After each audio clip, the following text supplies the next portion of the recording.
atrás, como decirlo.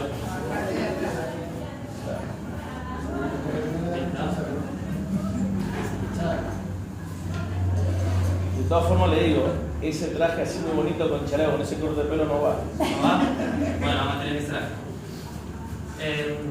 ¿Comienzo? ¿Ya está corriendo el tiempo? Mi tesis plantea la narrativa de ficción y el periodismo, las influencias entre ciencia ficción y periodismo moderno.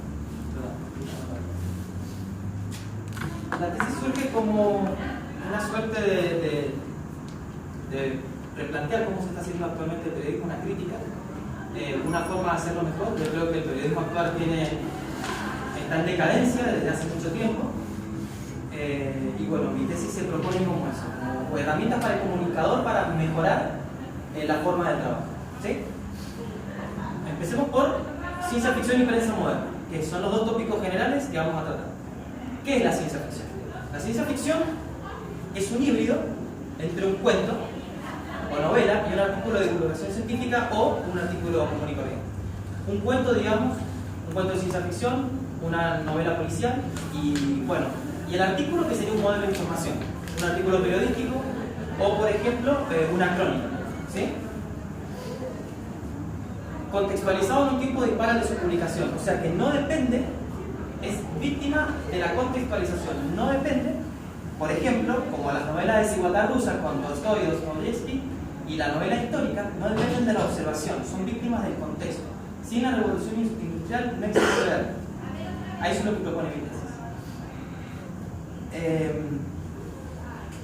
El concepto de noticia, básico en Verne, es el evento máximo que afecta a toda la humanidad, que es de interés global. Un medio para conocer. Verne funciona como una ventana al mundo. Estamos hablando de una sociedad del siglo XIX, las reformas sociales recién estaban comenzando a educar a las masas. ¿Sí? Es una forma de que la gente que no conocía sobre África, no conocía sobre Japón, no conocía sobre Estados Unidos, empezaran a conocerlo. Verne fue el primero en su género en funcionar como una ventana al mundo. ¿Sí? Entreteje el marco de sus novelas con un elemento verosímil, creíble. Como la novela histórica tiene que tener esa verosimilitud. La novela histórica no puede tener elementos anacrónicos. La ciencia ficción depende del anacronismo. ¿Sí? La prensa moderna y el periodismo del siglo XIX entretejen el marco de sus artículos en base a la narrativa de ciencia ficción. Ese es el postulado principal de mi tesis, que a lo largo de las diapositivas lo vamos a ir desarrollando. Acá hay tres nombres muy importantes en los que yo basé mi tesis. Hugo Gernsback. Por ciencia ficción me refiero al tipo de historia de Julio Verne, H.G. Wells y Edgar Allan Poe. Un romance encantador entreverado con un hecho científico y una visión profética. Profética es un término muy apropiado para tratar a Verne. ¿Por qué? La Real Academia Española establece que el término profético es donde el hombre, que por señales o cálculos y razonamientos previos, conjetura, predice y hace anticipaciones. Justamente Verne no es considerado como el padre de la... Es considerado el padre de la ciencia ficción, pero lo que escribe Verne es novela de anticipación. Por eso se lo trata como un profeta. Estas sorprendentes historias hacen una lectura tremendamente interesante, siempre son instructivas, y eso es básico en la literatura verniana, y eso es por la influencia del socialismo romántico. Siempre los libros de Verne buscan instruir. Es dúctil al lector, no es una lectura complicada. Isaac Asimov, uno de los principales exponentes de la ciencia ficción, pero ya del siglo XX, establece que la ciencia ficción es la única forma de literatura que considera consistentemente la naturaleza de los cambios que enfrentamos. ¿A qué cambios se refería Asimov cuando escribía esto? A los cambios que se estaban gestando a raíz de la revolución industrial, principalmente vinculado a la literatura, los cambios sociales, la creciente educación pública, que no fue hasta fines del siglo XIX donde ya estaban asentadas la educación pública tanto para el hombre como para la mujer en Europa y en América. ¿Sí? Mi tesis tiene un caso que se llama el caso de Nueva York, que es donde yo voy a basar todos mis estudios. ¿Por qué? Porque hacia el año 1900 en Nueva York ya se hablaban aproximadamente 750 lenguas y Estados Unidos, entre el año 1840 y 1930, va a ser quien reciba todos los 25 millones de inmigrantes producto de la diáspora europea. Entonces el caldo de cultivo, la puerta de entrada al nuevo mundo va a ser importantísima va a ser básica. Patricio Guzmán. Patricio Guzmán es un documentalista chileno que ha estado toda su vida estudiando Verne y encuentra en él una fuente de inspiración muy importante.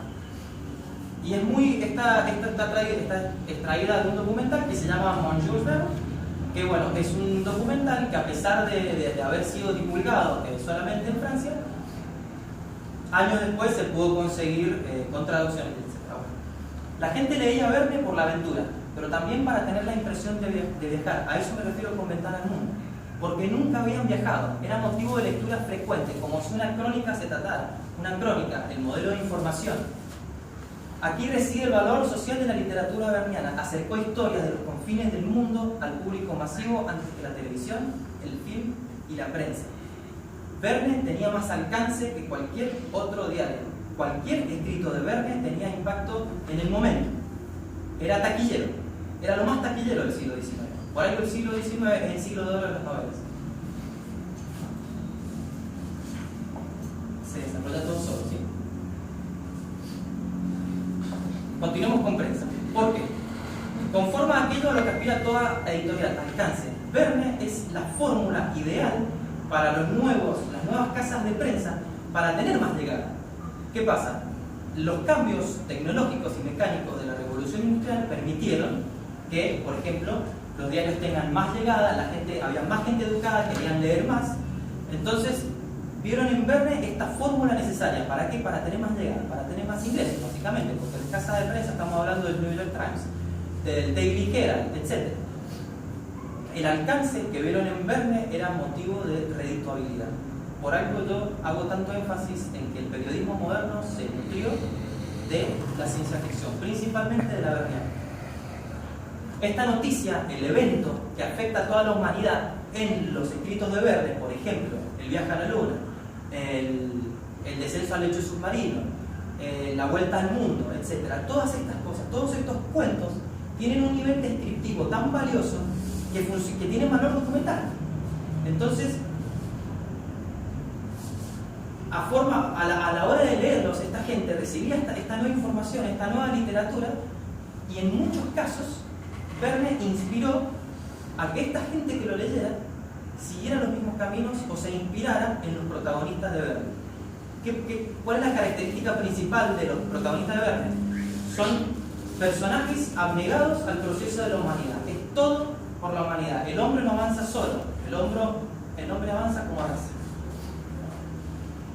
El evento de los que trata Verne, por ejemplo, el viaje a la luna, tiene la condición de novedosa y atípica.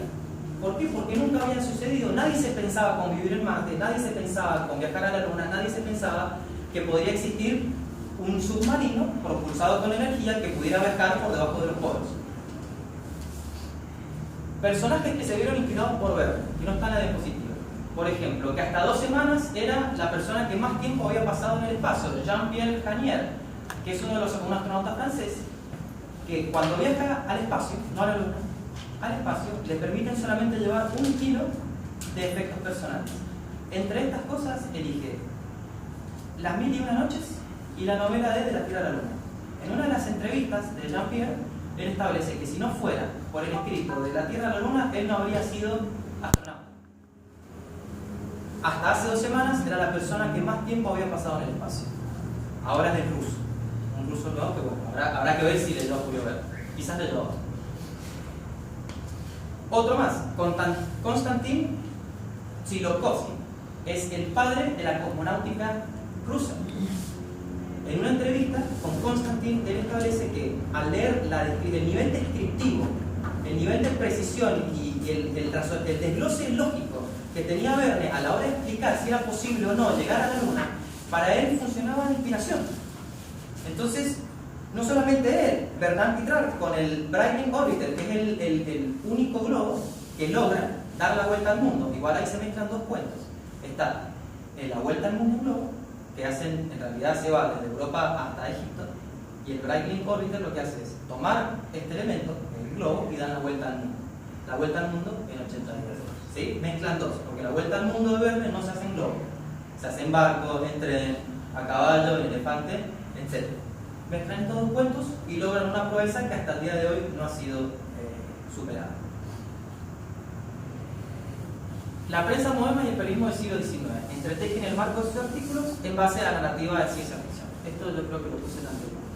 Traducciones en 140 idiomas. La UNESCO considera a Verne, después de Agatha Christie, como el autor más traducido en la historia. Se extiende hasta 140 idiomas. Wikipedia habla de los libros más leídos en la historia. Lo ubica en quinto lugar, después de Carlo Collodi, que es el creador de Pinocho, Lewis Carroll, que es el creador de Alicia en el País de las Maravillas, la Biblia de los Testigos de Jehová y la Biblia original, ¿sí? Ahora, ¿qué pasa? ¿Quién conoce a Lewis Carroll o a Carlo Collodi si no está vinculado a él? Por eso yo creo que esto tiene un poco de... se puede llegar a discutir, de que no solamente es el autor más leído de la historia, sino que sus libros pueden llegar a estar entre los más leídos también, ¿sí? Con más llegada me refiero, a eso, a los 140 idiomas, es el autor con más llegada. Está traducido en ruso, en persa, en chino, en japonés, al español, por todos lados. El concepto de magnificación va a ser un concepto muy importante a la hora de desarrollar la tesis. ¿Por qué? Porque el dato magnificado es más real que lo real. Y esto nosotros lo encontramos, por ejemplo, en el sensacionalismo. ¿Sí? 4 minutos me quedan. Sí, pasa el siguiente. Ah, no, la anterior, por favor, es importante. De nuevo. Influencia muy importante sobre Julio Verne. Hugo Gernsback. Esto es ver cómo se reproduce la idea de Verne en el tiempo. Hugo Gernsback. A él se le deben los premios Hugo, que es el máximo reconocimiento que se puede entregar a la ciencia ficción. Antes de los premios Hugo está el premio Nobel, pero hasta el año 2007, después de Asimov, Bradbury, Philip Dick, y después de todos los grandes escritores de ciencia ficción, lo gana Doris Lessing, que es una iraní que escribe ciencia ficción, recién en el año 2007. Hasta ese entonces, la mayor condecoración que se puede recibir por escribir ciencia ficción son los premios Hugo. Fueron fundados en 1926, pero Hugo Gernsback fallece y deja de tener tirada. Las casas de prensa grandotas, si estamos hablando de CBS, estamos hablando de grandes corporaciones mediáticas, toman la franquicia de Amazing Stories y no tienen éxito desde 1930 hasta 1985, que una mente con creatividad, imaginación y con un mensaje de trascendencia a la hora de escribir, como lo es Steven Spielberg, tuvieron que pasar 50 años para que un producto de Verne vuelva a tener la fama que solía tener, ¿sí? Amazing Stories, la primera vez que se publica con un cuento de Wells, padre de la ciencia ficción, y Julio Verne también, y Edgar Allan Poe, que antecede a cualquiera, ¿sí? Continuamos, la siguiente.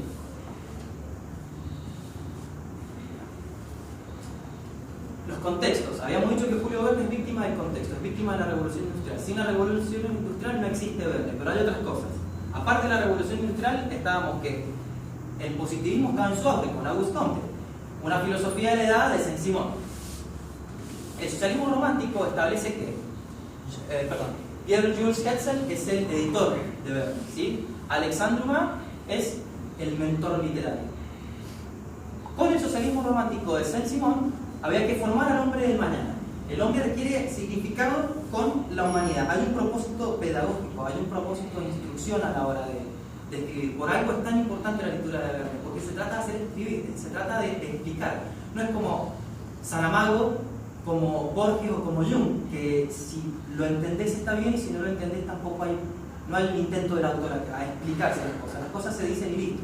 En Verne sí está esa intención de nivelar el conocimiento científico y la trama de la novela para que pueda ser entendido. ¿Y qué ejemplo más claro que las influencias? Por ejemplo, Alexandre Dumas, que es el creador de los tres mosqueteros. Los tres mosqueteros, ¿cuál es el lema? Uno para todos, todos para uno. ¿De dónde viene eso?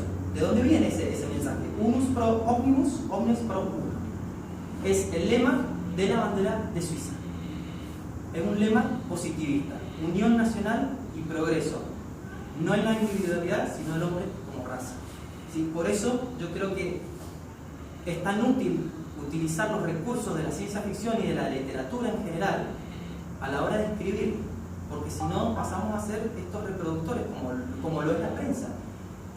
reproducir información sin sentido. Esa condición de que hay que informar permanentemente, no importa lo que sea, hay que hablar de algo permanentemente. Cuando se habla permanentemente de algo, aunque no se tenga algo para decir, entonces el mensaje no tiene trascendencia. Lo que hizo Verne fue dotarlo de trascendencia, y los que se vieron influenciados por Verne lo lograron. Hay un estudio que extraje del Boletín de la Société Générale de Jules Verne, que se saca de la Biblioteca Nacional de Francia, que tiene en el formato PDF, donde hacen un estudio de las 200 personas con más vinculaciones a Verne, o sea, las que más frecuentaban. De esas 237 son periodistas de renombre en París durante la época.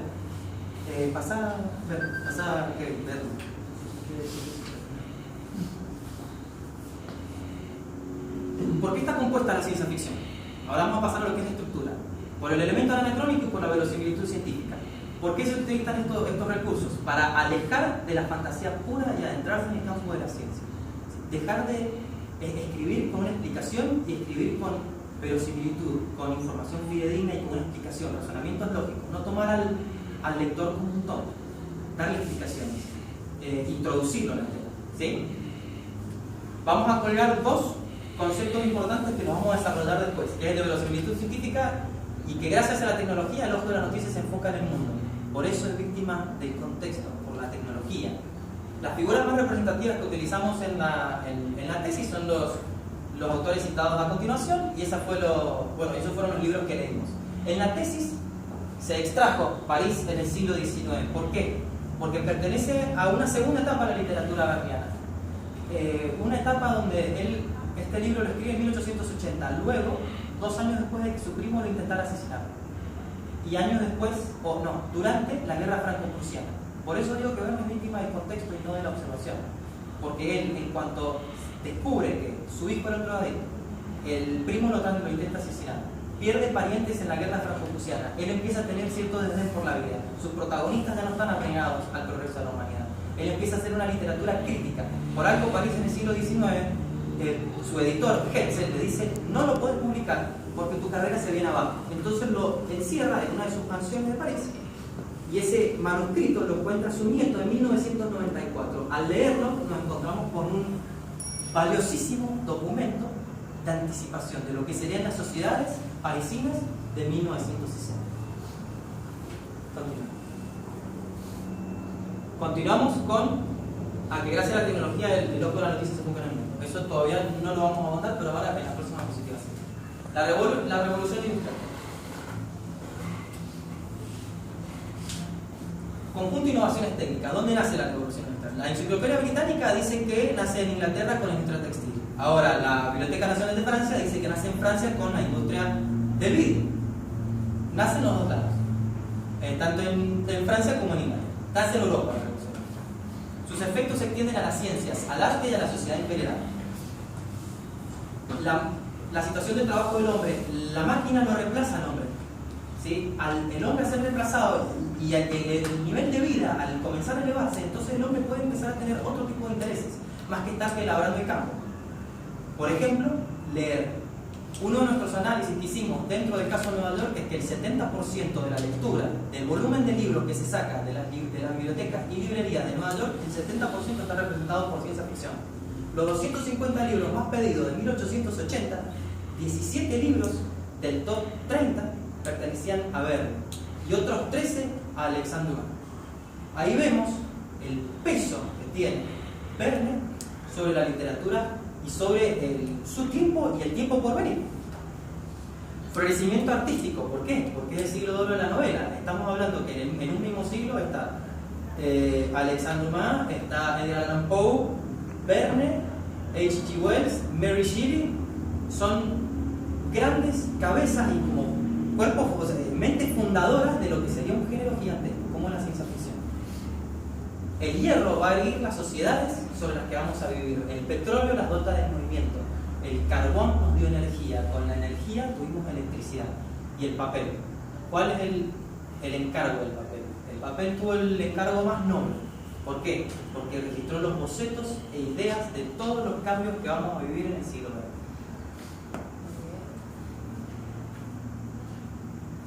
Era propietario de las metamorfosas. Bueno, no, si quieres sí.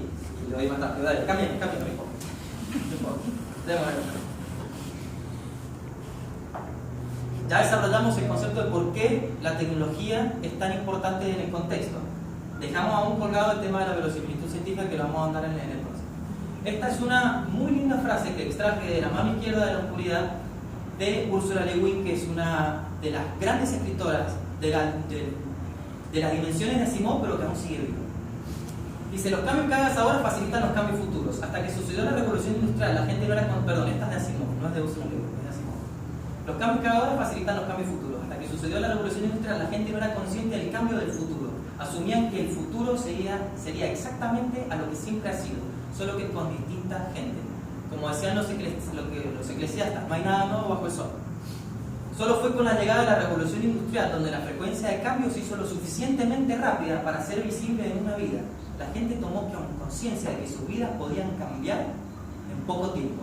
No iban a ser esclavos o labradores por el resto de su vida, como si fuera un designio de vida, el estado social al cual pertenecer. La gente no solo se dio cuenta de que las cosas cambiaban, sino que continuarían cambiando después de morir. ¿Por qué? Porque con la tecnología viene el progreso, y con el progreso el cambio permanente. La gente sabía que morirían antes de ver los cambios que vendrían en el próximo siglo. Pensaron que sería lindo imaginar lo que podrían ser. Imaginar el motor generativo de los mitos, el motor generativo de la literatura de ciencia ficción y el motor generativo de cualquier producto creativo que tengamos nosotros.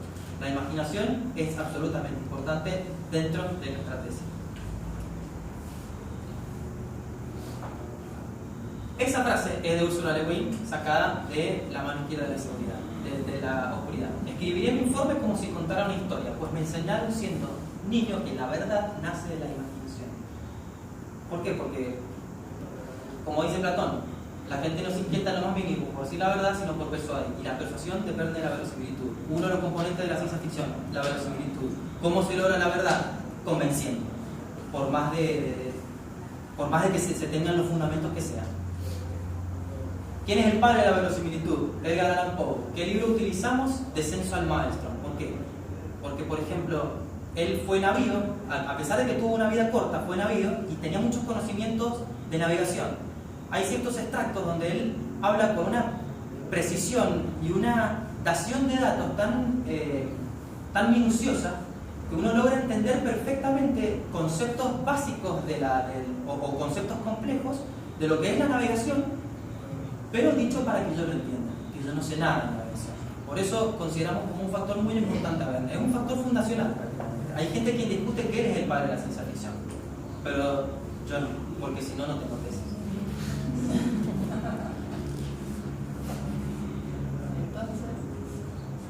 Y entonces es que el fuerte de la literatura berniana está dentro de la ficción. En Edgar Allan Poe. ¿Por qué lo leyeron? ¿Por qué es importante esto? Hay un solo estudio que sirve de antecedente, que es de Karen Roggenkamp de la Universidad de Ohio en Estados Unidos. Es el único estudio que encontré que funciona antecedente al mío. Hay una crítica a ese estudio, que se encuentra en otro libro de un autor que ahora no recuerdo, que dice que por qué la gente quería leer a Verne. O sea, nunca explica esa mujer, esta docente de la universidad, por qué lo querían leer. Porque querían enseñar, querían buscar más, querían saber sobre lo desconocido.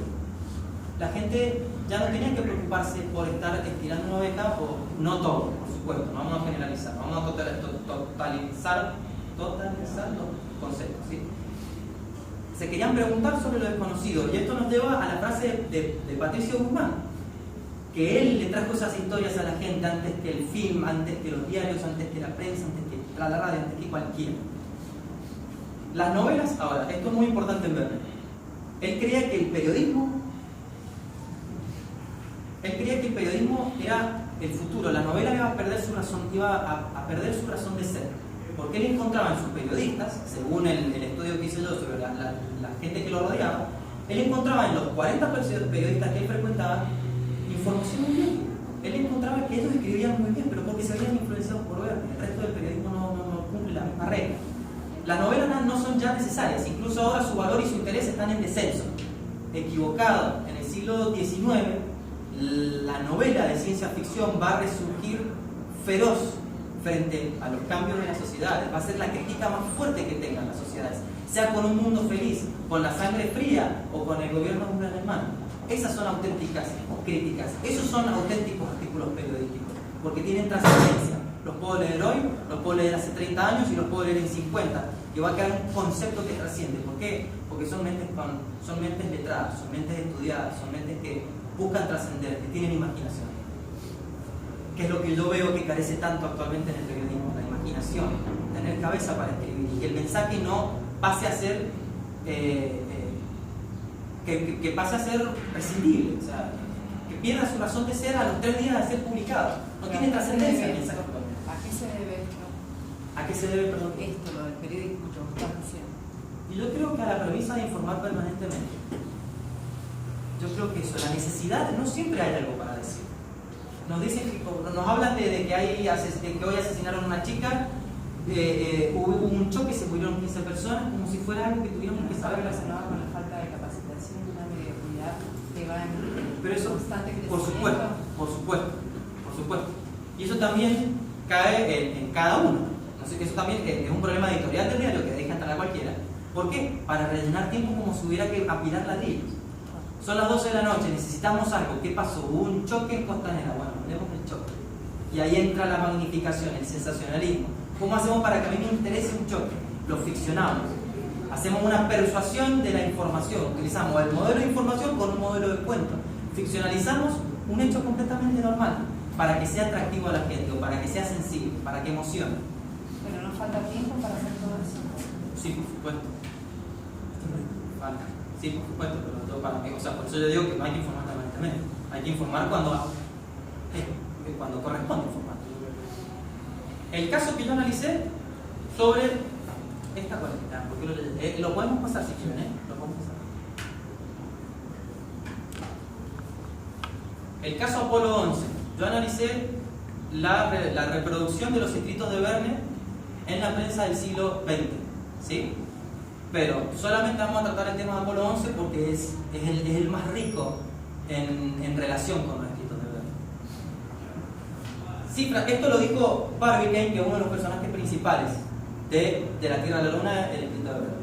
Cifras imposibles de contradecir me han convencido de que cualquier proyectil con una velocidad inicial de 12.000 yardas por segundo y disparado en la dirección de la Luna debe segura y necesariamente llegar a ella. El cuerpo Apolo informa el 19 de julio de 1969. El cuerpo de prensa de Apolo, a medio camino de la segunda revolución en la órbita de estacionamiento de la Tierra, el motor de la tercera fase S4B se reiniciará. La velocidad se incrementará a 35.000 pies por segundo. 12.000 yardas son 36.000 pies. Falló por 500. Un escrito de 1865 y el otro un acontecimiento, un evento de interés mundial de 1969. Las conclusiones las pueden extraer ustedes. El módulo en el que se viaja a la Luna, porque no se llega. Columbia, 1969, Columbia. Uno mide 9 pies de altura, el otro mide 10 pies. Ambos llevan 3 tripulantes. Uno de ellos que está registrando la historia, Collins, del que nadie habla. En realidad solamente se habla de Armstrong. Pero los dos que bajaron a la Luna, había otro que tenía que quedarse dentro del módulo. De que quedaba en el módulo estaba informando permanentemente a la NASA de cosas.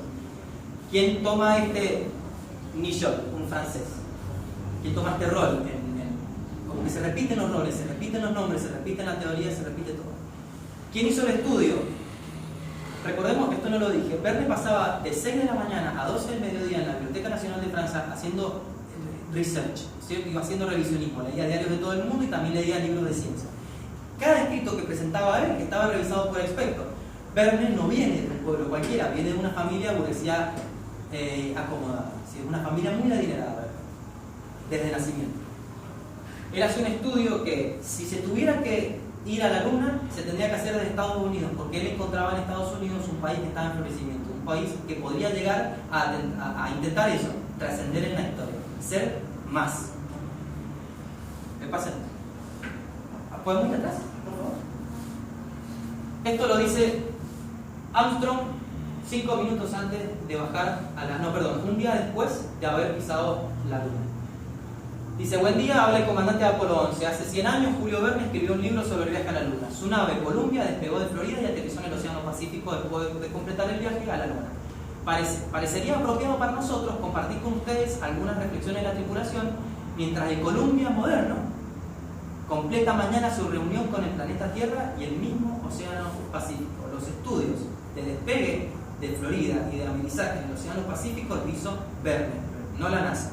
El porcentaje de error de los estudios de Verne con la actualidad son del 10%, y eso está dicho por la NASA, no por mí. Y para modo de cierre me gustaría leer esto lo dijo el decano Puenteguerra, por eso yo había solicitado que se presente.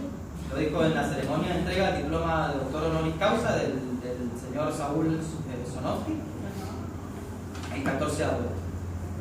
Él cita a Amos Oz, que es un muy importante y postulante escritor que podría llegar a ganar el Nobel de la Literatura. Amos Oz dice lo siguiente: si adquieres un billete y viajas a otro país, es posible que veas las montañas, los palacios y las plazas, los museos, los paisajes y los enclaves históricos. Si te sonríe la fortuna, quizás tengas la oportunidad de conversar con algunos habitantes del lugar. Luego volverás a casa cargado con un montón de fotografías y postales. Pero si lees una novela, adquieres una entrada a los pasadizos más secretos de otro país y de otro pueblo. La lectura de una novela es una invitación a visitar las casas de otras personas y a conocer sus estancias más íntimas. Si no, no eres más que un turista.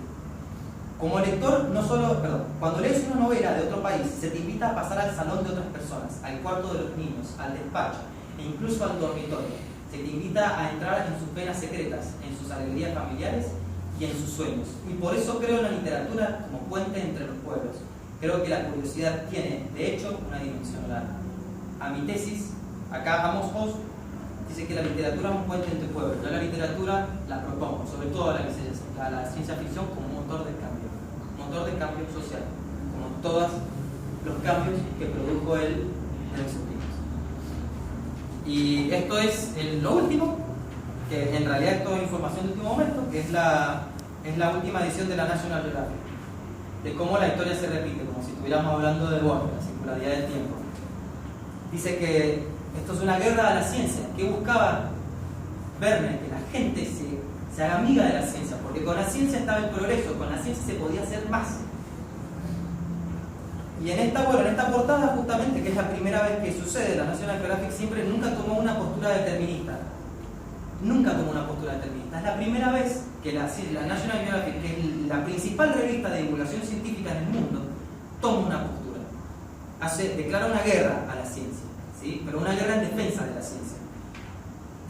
Y por ejemplo, ¿cuáles son los títulos? El cambio climático no existe. Por ejemplo, no es que ellos planteen eso, sino que esto van a debatir. Esto es el vox populi, lo que dice la gente. La evolución nunca sucedió. El alunizaje fue una mentira.